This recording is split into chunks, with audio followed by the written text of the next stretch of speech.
মেয়ের স্কলারশিপ পরীক্ষার জন্য পঞ্চায়েতে রেসিডেন্সিয়াল সার্টিফিকেটের জন্য গেলে ছাত্রীর মাকে হিন্দু এবং বিজেপি করেছে, তারই অপরাধে রেসিডেন্সিয়াল সার্টিফিকেট না দিয়ে বার করে দেওয়ার অভিযোগ তৃণমূল নেতার বিরুদ্ধে।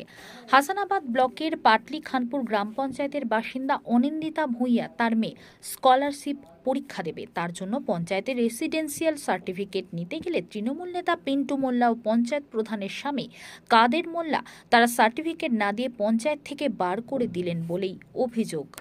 পঞ্চায়েতে কাস্ট সার্টিফিকেট আনতে গেছিল, সেখানে তাকে দেওয়া হয়নি। কি বলবেন? দেখুন, আমি 4-5 দিন আমার বাচ্চা হয়েছে, যে আমার পাশে যে ছেলেটা থাকে সে বলেছে যে কালকে আসেন, 4টে বেজে গেছে, কিন্তু আমাদের মেম্বারদের নামে আমার স্বামীর নামে বদনাম করছে, সে একদম পুরোপূর্ণ ভিত্তিহীন। কারা বদনাম করছে? বিরোধী দলেরা। দেখুন, আমি কে বিরোধী করে কে কি করে আমি দেখি না। আমাদের পাটলি খানপুর পঞ্চায়েতের পক্ষ থেকে আমি সবারকে সমান চোখে দেখি, আপনার কিন্তু নাম? আমার নাম রোজিনা খাতুন গাজী, প্রধান। প্রধান।